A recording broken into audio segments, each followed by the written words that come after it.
Welcome back. I'm Jennifer Maker, and this is the Great Maker Show and Tell. So, can you guess what we're making today? It's one of the most requested projects that I've gotten to date. Gift boxes!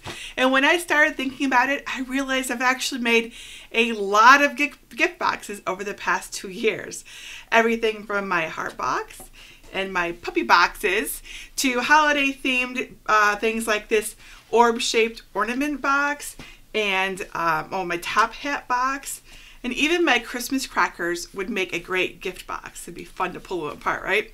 And then I have some unusual things that are still boxes. So my Christmas tree advent calendar is filled with 24 boxes. My pie shaped box and even my purse would make an awesome box. Oh, my impossible box too, right? So there's actually quite a few boxes here. But hey, who doesn't ever have enough gift boxes? So I designed 3 more for you. First, we have one of those, we made all those glitter ornaments a few days ago, right? So we need a box for them. So I made this very simple window box with a built-in lid and bow. And it's made from just 1 sheet of paper, and it's super easy to put together. Second, I had a request for a Christmas themed box that you could hang. And so this simple pyramid box looks like a Christmas tree, and it'll look amazing just hanging from a branch. It's also very simple to make, which is a big bonus when it's night before Christmas and you're not done wrapping presents. Just saying. Not that it would be me or anything like that. And third, I made this super sweet Tiffany style box. It even has its own Tiffany bow. This one takes a little longer to put together, but it's well worth the effort. I think it's adorable. So to make these gift boxes, you need 12 by 12 inch cardstock, like I used on my Tiffany box, or foil poster board, which is what I used for the window box and the pyramid box. Those holiday paper pads you get at this craft store would be perfect for this. And you'll find the free patterns for all of these gift boxes on my blog at jennifermaker.com. So head on over there and download it, and then I'll show you how to make them.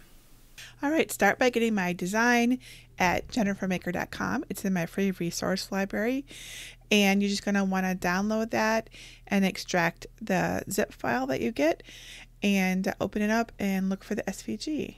And then we go over to Cricut Design Space, and you're going to want to click on New Project.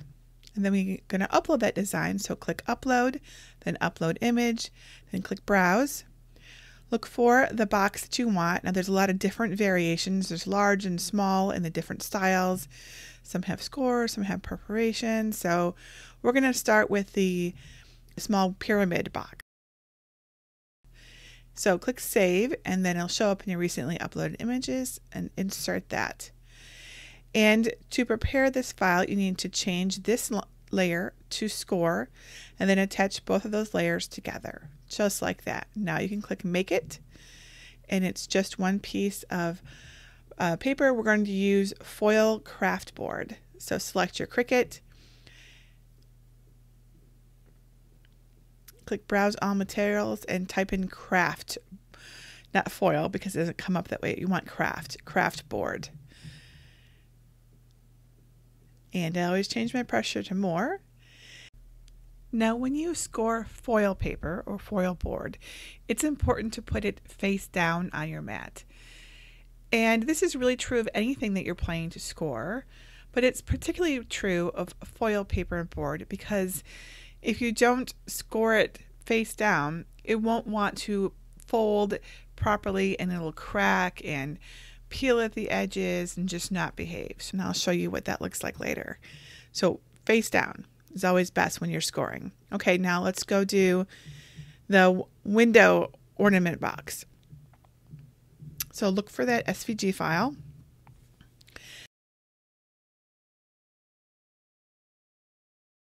And when you find it, click it and click Open and click Save. Then go ahead and select it and insert images. So again, you're going to need to change this layer to score. Then you need to ungroup everything. And then attach the score layer to that pink layer. And then click Make It. And now you'll get 2 layers to cut. The first is the acetate window. The second is the box itself. So we're going to do the acetate window first. So select your Cricut. Click Browse All Materials and search for acetate. And select that and click Done. And cut your acetate layer. Now, if your acetate came with plastic on it, you can cut it with the plastic on it. But once that first layer is cut, you'll need to come back in here, search for foil poster board. If that's what you're using, of course, that's what I was using. And then cut that. So let me show you how to put these 3 boxes together. This is our pyramid box, and it's on foil, which is so pretty, don't you think? Now it's got the scores, and you can see the scores on the outside, but it's the ones on the inside, because remember we cut this face down. We scored it face down. So the scores are all exactly where they need to be for the nice, clean, crisp folds, right? So, and these little holes here are for the ribbon that goes through that keeps the box closed and allows you to hang it. So you're just going to want to make sure you get all those little holes out. And then fold in all of these tabs on the edges of the pyramid sides, as well as folding in the bottom of the box too. There we go. So now, see, this is so easy. Now you just put the ribbon through the holes. If you have a problem getting it in there, you can just kind of fold it in half, make or even get a pair of scissors and cut the ribbon at an angle. And it just goes from, I'm doing it from the inside to the outside on each of the 4 sides of the pyramid. You can do it however way you want to. Whatever looks good to you. This way worked really well for me. Once it's all in there, you just cinch it up, tie a bow, and that's it. Or, you can tie a knot and then hang it from the tree. Just keep in mind, this is the way you open the box. So if you tie a knot, it might make it hard to get into. So just tying a bow, I think, works best. And there you go. Isn't that just really simple and sweet and very classy, I think. Okay, now let's do the ornament box. As always, remember to turn your mat over and peel your mat away from your paper to avoid curling your paper. All right, so here this is our acetate window. If you have plastic on it, peel it off first. Put a little bit of glue around the circle, and then gently place your acetate on there and press down and hold until it's dry. And then start folding. Again, I scored this face down so that all of the scores would give us a nice clean edge when we folded it. This is the second time doing this box. The first time I was distracted and forgot to do this, and I will show you the difference between scoring it the correct way and scoring it the wrong way, so you can see why it actually matters. Of course, it's not like it's that big of a deal, but this is just beautiful paper. All right, so this is an ornament box, so let's get an ornament and put it in. And you can see that I made little cutouts at the top there for the top of this ornament. And this is a standard size ornament, 70 millimeters, so that it would stay in place and not roll around, so that when you look at it, you can see the design through the window, right? And then you have a pretty bow at the top. And it's a really simple and easy to make box, I think. Now let me show you the difference between foil that was done incorrectly, that's on the left, and the foil that was scored correctly on the right. So see the difference in how sharp and also how cracked the one on the left is versus the one on the right. So the one on the left was done face up, and the one on the right was done face down. Okay, so now let's put together our Tiffany box. Again, we're going to pay attention to where the scores are, and we're going to fold it where on the side that you can see the score, right? That's what matters. So just fold in everywhere where you see a score. You worry about it less with cardstock than you have to with foil, these scores and how sharp they are. But sometimes you'll get like a cardstock that just doesn't want to fold. And so paying attention to the scoring then really makes a difference. Okay, so once all the tabs are folded in and the sides, you're just going to start by gluing the tabs that are a rectangle rather than a trapezoid down first. Now, these ones that are rectangles, I put these in here to strengthen the top of the box, so it wouldn't be all flimsy and stuff. So they're just reinforcers for the very top edge. So you want to glue all those in. My paper is a little stubborn. It's pretty thick and it doesn't really want to stay in place. So I had to put in more glue to get it to stay in place. So hold it down until it dries enough so that it sticks. All right, so then once you have your top reinforced parts down, you can go ahead and start gluing the tabs to the sides to form the box itself. And I recommend that you do one at a time if you can, and then, place it on your surface and press down on it so that you can get it nice and pay attention also to where the two sides are meeting so that they're actually at the correct angle and nice and square and everything. And being able to press down against a hard surface really makes a difference in helping that glue set, because you need to have good contact. Make sure that you get all the excess glue off and that all your sides are down.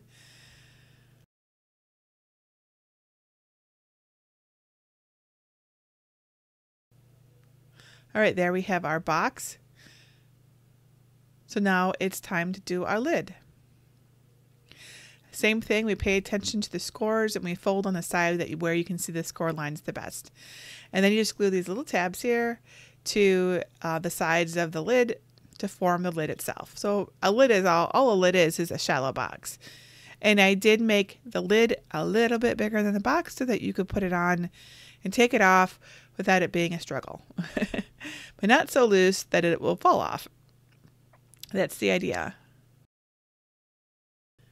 Now, I did make these designs in two variations, a small one, which is what I'm putting together here, and large ones. With the large ones, you just need to assemble the base layer first, and then you can assemble it exactly the way that we're doing here. And to put together the base layer, you're just going to, there'll be parts to glue together so that they look the same as the smaller parts, the smaller versions, I should say, but they're bigger. They just take two pieces of paper.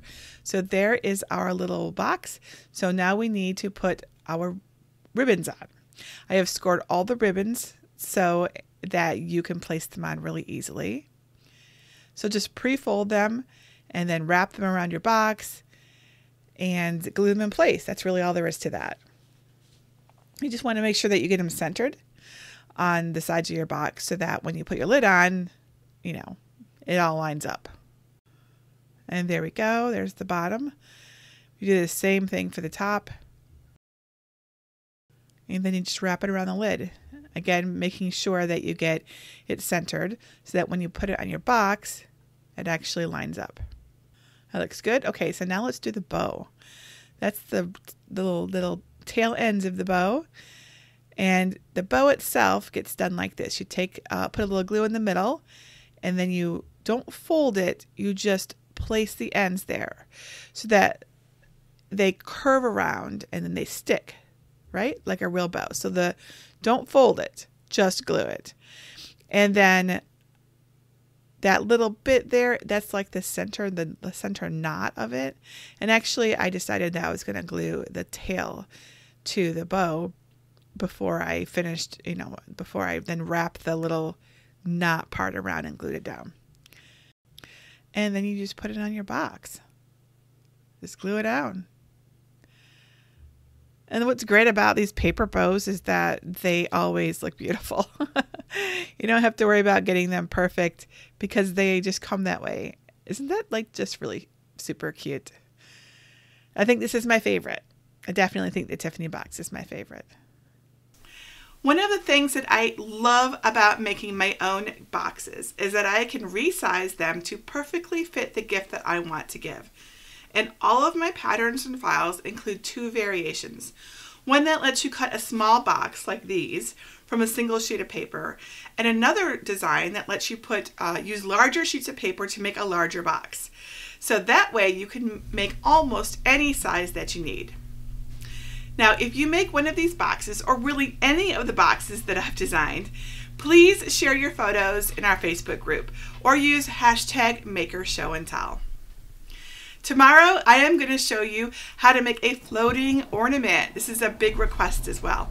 And don't forget to send in your project ideas at jennifermaker.com/show-and-tell. Remember, if you can tell me what you want to make, I can show you how to make it. Until tomorrow.